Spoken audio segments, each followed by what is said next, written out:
from the National News Studio, Sri Lanka.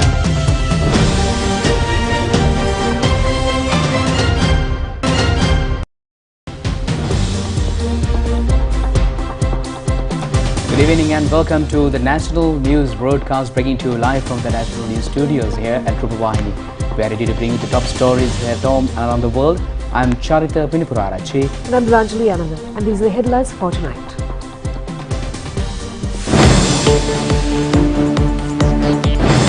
The President meets the US President's Special Representative on climate change. Many parts of the island receive heavy rains. Landslide warnings for several areas.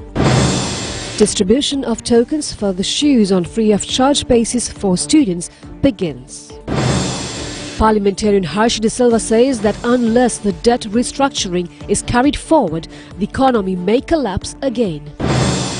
New members named for the National Sports Council and the National Sports Selection Committee.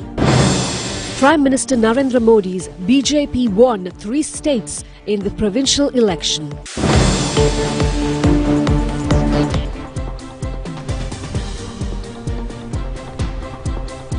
On to those and other stories in detail now, and starting off with the top story.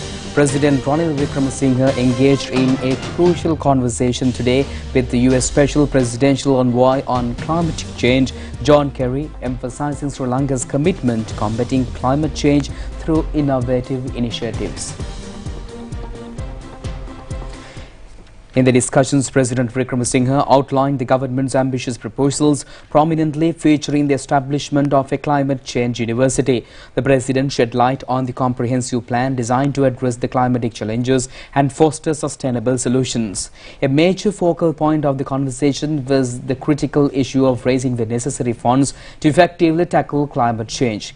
President Wickremesinghe stressed the imperative of private sector involvement to augment financial resources for climate-related projects.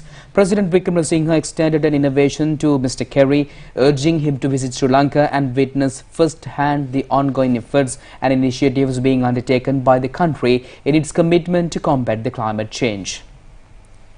Meanwhile, President Ranil Wickremesinghe met founder leader of Asia Foundation, Sadhguru Jaggi Vasudev, yesterday in the sidelines of COP28 summit. The Met Department says that the cyclonic storm Michaung over southwest Bay of Bengal was located about 440 kilometers northeast of Jaffna. The system is expected to intensify further and move northwestward away from Sri Lanka towards North Tamil Nadu coast of India.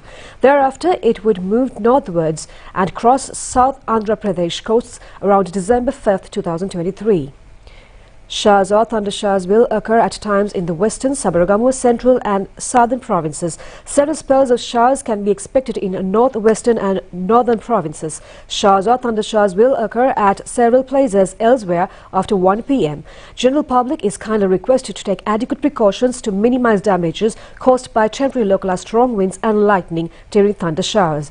The National Building Research Organization says that a red alert of evacuation under third stage has been issued for the Pasbage Korale area in the Kandy district.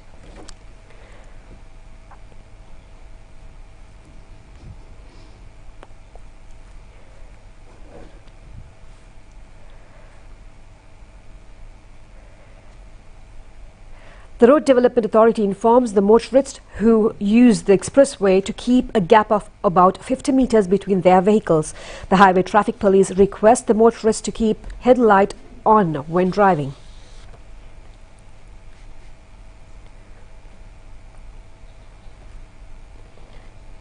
Many irrigational tanks in the Anuradhapura district are about to overflow due to the heavy rains experienced in the district at present. 2 sluice gates of the Padaviya Reservoir are opened at present.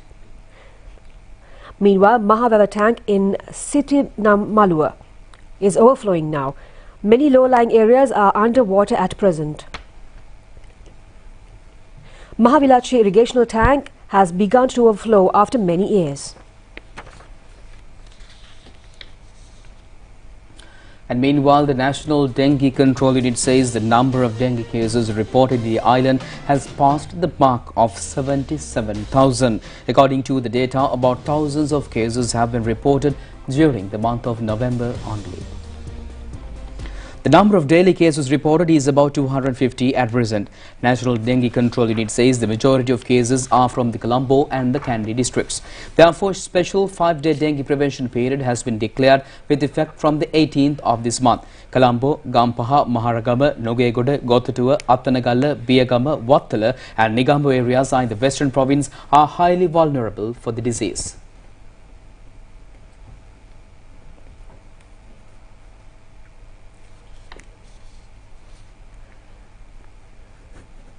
About 7,000 dengue cases have been reported from the Kandy district so far. National Dengue Control Unit says that most of the cases are from the Kandy municipality area, Gangapatakorale and Harispattua areas. Distribution of tokens for shoes on free-of-charge basis for needy students started today. These students have been selected from schools and pre-events located in most remote and isolated areas in the island. The relevant national ceremony was held at the St. John's College in Modara. Token for free shoes were symbolically distributed among the students of St. John's College in Madhavi Vidyalaya in Modara under the patronage of Minister Susil Prem Chand. 750,000 students island-wide will be provided with free pair of shoes. A sum of 2.2 billion rupees has been allocated for this purpose. Minister Susil Prem Chand said that a token amounting to 3,000 rupees will be given to each student. The token is only meant for shoes. The token cannot be exchanged for money. This is an experiment for the first time which is to be functioned under QR code system. The ministry has already made arrangements for this matter. Free shoes will be distributed among school students in the same manner of distributing free uniforms and textbooks. The shoes can be purchased from the registered shoes sales outlets. And today is the 11th day of the debate of the third reading of the budget. Heads of the Ministries of Women, Child Affairs and Social Empowerment and Sports and Youth Affairs were taken up for debate today. Parliamentarian Ashok Abesinghe said that in this budget, attention has been focused for women only in 2 paragraphs. Only 16.8 billion rupees have been allocated for them. State Minister Geeta Kumar Singh said that a sum of 10 billion rupees has been allocated for low-income pregnant mothers. 265,000 such mothers will be paid monthly allowance of 4,500 rupees each in the future. All arrangements have been finalized to provide free meal for children of pre-childhood.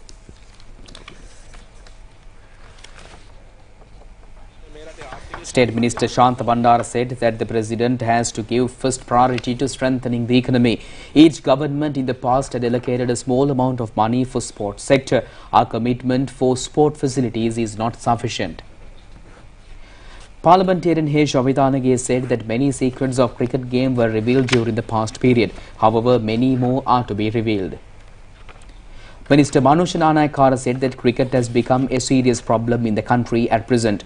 Although our team was defeated in recent matches, as a percentage we have achieved significant growth during the past period. It is regrettable to say that cricket fans tend to criticize the team when they experience 1 or 2 defeats.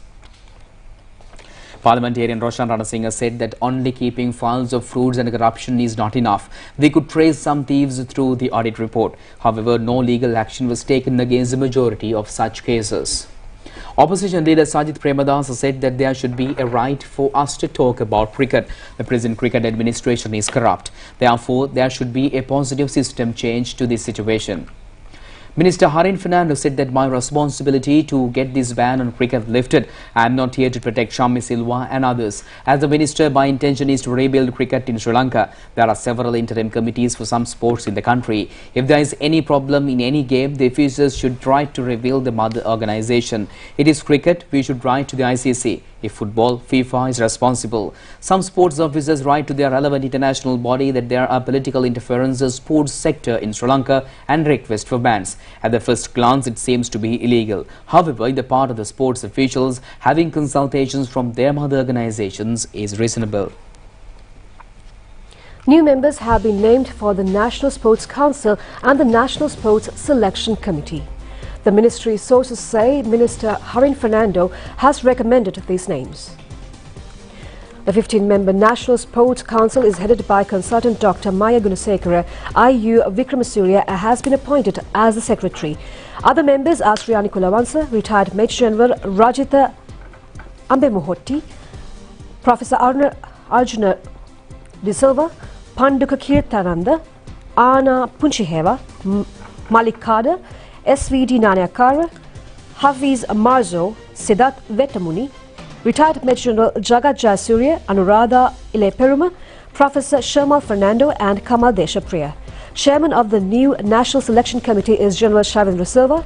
Arjun Rishra Fernando has been appointed as the secretary. The members are Maya Gunasekara, Suresh Suribramaniam and Nalind Sampath Ilagakon. The Sri Lanka team for the Under-19 Asia Cup cricket tournament has been named. Sri Lanka Cricket says that Minister Harin Fernando has approved the squad. Sinet Jayawardena of Colombo Royal College is the captain of the team. They are to leave the country for Dubai on the 6th of this month. Sri Lanka will compete the tournament under Group B Under-19 Asia Cup cricket tournament will be played from the 8th to the 17th of this month. And meanwhile, the women front of the National People's Ball held a protest campaign in Battaramula area this morning. When the protesters attempted to march towards the parliament entrance, the police prevented them by wielding water cannon attacks. The protest was organized under the title of Topple the Government that increased tax burden and price of essential items. NPP parliamentarian Harini Amarasuriya and a large crowd were present at this protest campaign.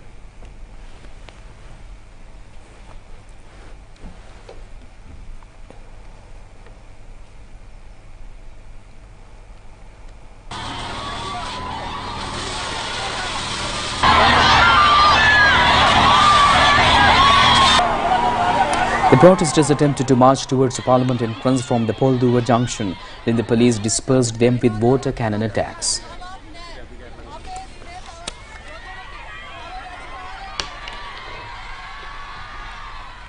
Parliamentarian Dr. Harsh De Silva says that unless the debt restructuring is realized, the economy will collapse more severely than that was in 2022. He made these remarks joining a media briefing organized by the SJB today. Parliamentarian Dr. Harsh De Silva said that despite the political party we represent, country must be given first priority. To save the country's economy, Sri Lanka has to go hand in hand with the international community. All the current agreements are based on the conditions recommended by the IMF. If any faction thinks that economic reforms are not necessary, any government cannot go forward without debt restructuring. The country's economy collapsed in 2022. If we failed to continue the current economic reforms, the country would face worse problems that it had in 2022. Therefore, these economic reforms should be continued disregarding our political ideologies. State Minister of Finance Shehan Semasinghe says that funds have been released to the relevant banks to pay the Aswasuma benefits for the month of October. He stated this fact during a statement to the media. Over 1.4 million families have qualified for Aswasuma benefit. This year, a sum of 8,775 million rupees have been allocated for this purpose. Accordingly, the funds will be credited to the accounts of the Aswasuma beneficiaries from tomorrow. Under the transit category, over 209,000 families will have benefits, while over 290,000 families will be benefited under the vulnerable category.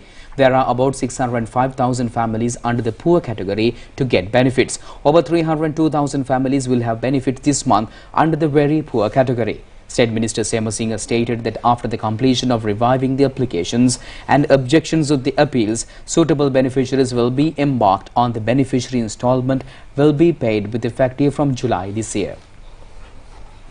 Now, India's ruling Hindu Nationalist Party has won 3 out of 4 key state elections, according to the Election Commission's website.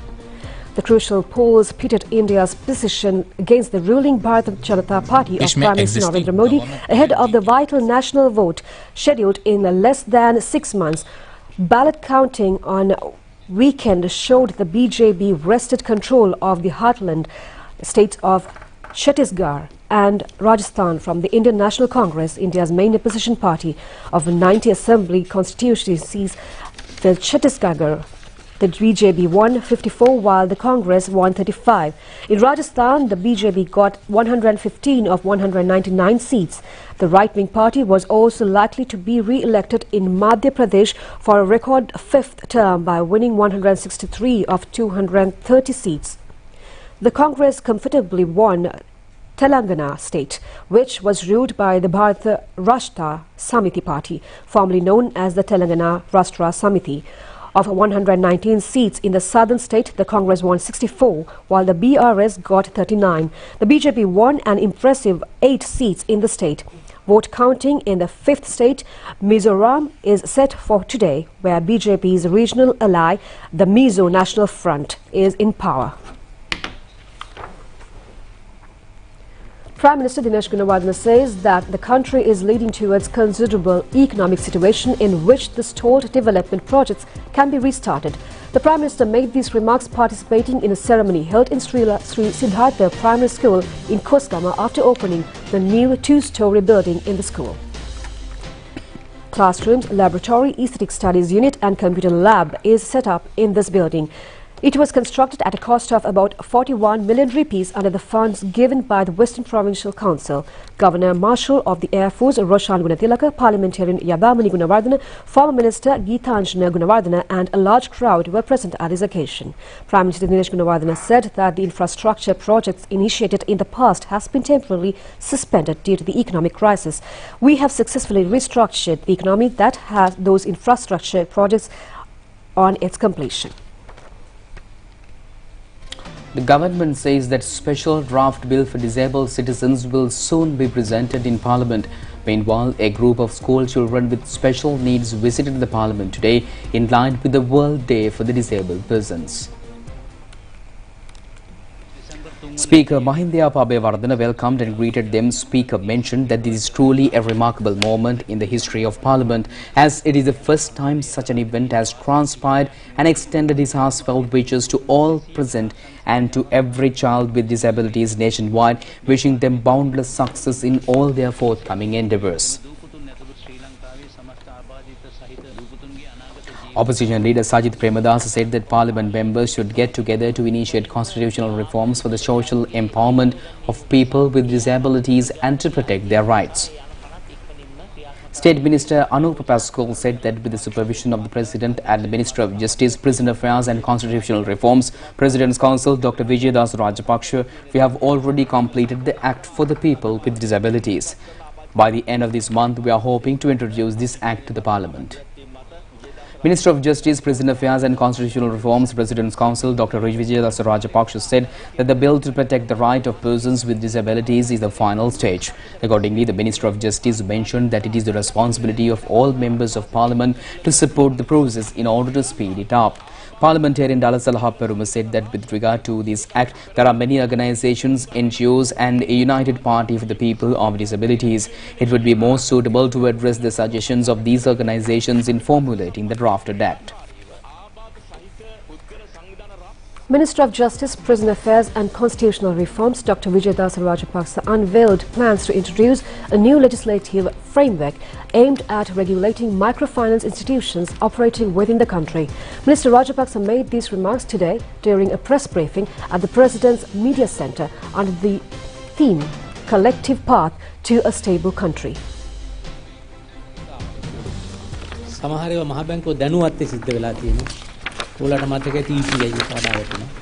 Expressing deep concerns regarding the unregulated status of certain microfinance entities, Minister Vijayadas Rajapaksa emphasizes the necessity for decisive measures. He underscored the intention to establish an independent regulatory institution distinct from the central bank, dedicated to the oversight and effective regulation of microfinance entities.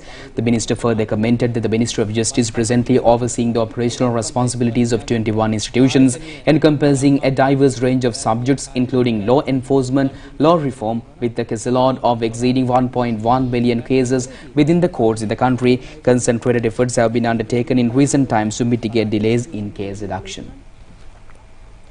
The Development Lotteries Board introduced a special lottery ticket today titled Kaprika Natalwasi.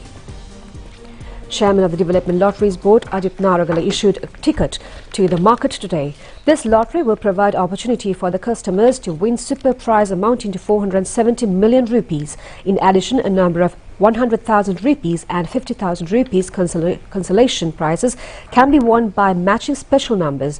This new lottery is to be drawn on the 29th of this month. A group of super draw and first place cash winners were also provided with the relevant checks at this ceremony. Veteran actor Suminder Sirisena passed away this morning. His remains will be lying at a private parlour in Colombo from tomorrow morning for public respect. Funeral will be held in Borala Cemetery on the 7th of this month. He was admitted to a private hospital in Nugagoda this morning due to a sudden illness. Later, he succumbed to the illness. He was 75 years at the time of his demise. He had been receiving physiotherapy treatments following a sudden stroke since 2012 May. He was born on the 4th of July in 1948 at Boralesa in Kegol. He followed primary and secondary education from the Pusallava Mahavidyalaya and Tholangamo Central College. He was a degree holder of Open University and Sri Javardhanapura University. He had artistic skills since his childhood. He first started his career as an actor from the stage play Muhundu Putulu in 1969 for the first time. He played significant roles in stage plays Singabahu, Bavakadaturava, Mahasara, Madame, Meepuravasio, Gurutharuva and Naduraga. He was honoured with the Best Actor Award in 2002 for his role played in Bavakadaturava stage drama. In 1976, he entered cinema acting in the film Duhulumala. He was also acted in the films Saptakanya, Yakada Pihatu, Utpalavanna, Gamini and many others. He entered into the teledrama sector with his contribution to Singhanimnya in 1985.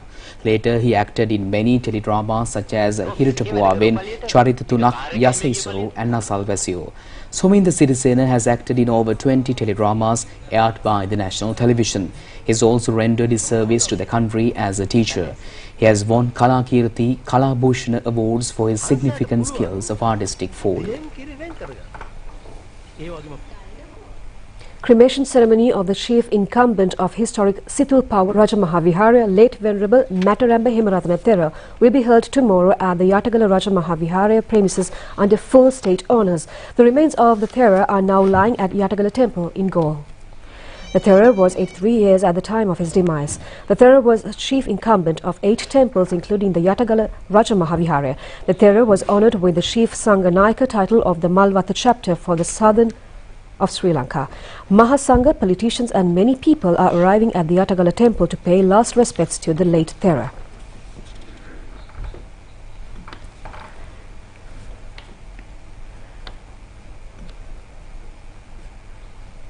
That's all the news we have from home. Stay tuned for international stories coming up next.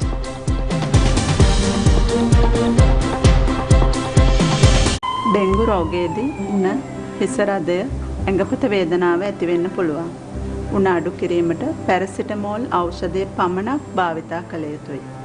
Paracetamol වලට උණ අඩු නොවුනත් ඉබුප්‍රොෆෙන්, ඩික්ලොෆෙනික් sodium, මෙෆනමික්, ඇස්ප්‍රින් වැනි ඖෂධ භාවිතා කිරීම dengue රෝගීන්ට සුදුසු නැහැ.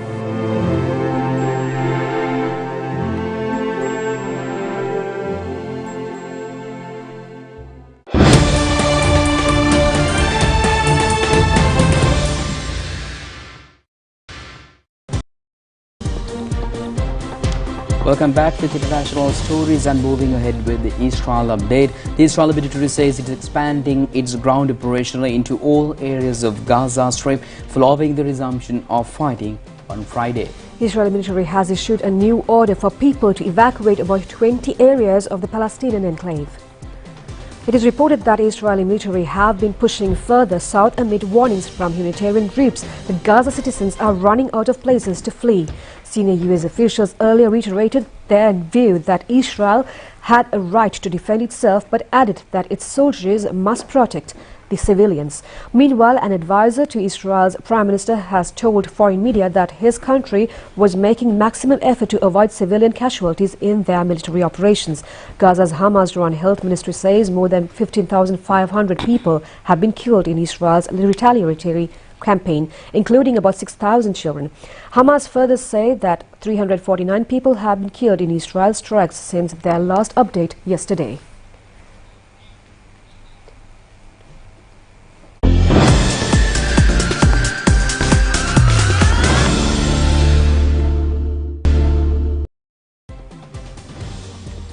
Welcome back with the sports update. Moving ahead with volleyball. Kurunagala district matches of the Youth Services Rupavahini volleyball tournament ended yesterday, and this tournament has been jointly organized by the National Youth Services Council and the Sri Lanka Rupavahini Corporation. The matches were played at the Sri John Kotalavala Mahavidyalaya grounds in Kurunagala. Pannala Divisional Secretariat team became the men's champions. Women's champions were Pulgahavela Divisional Secretariat team.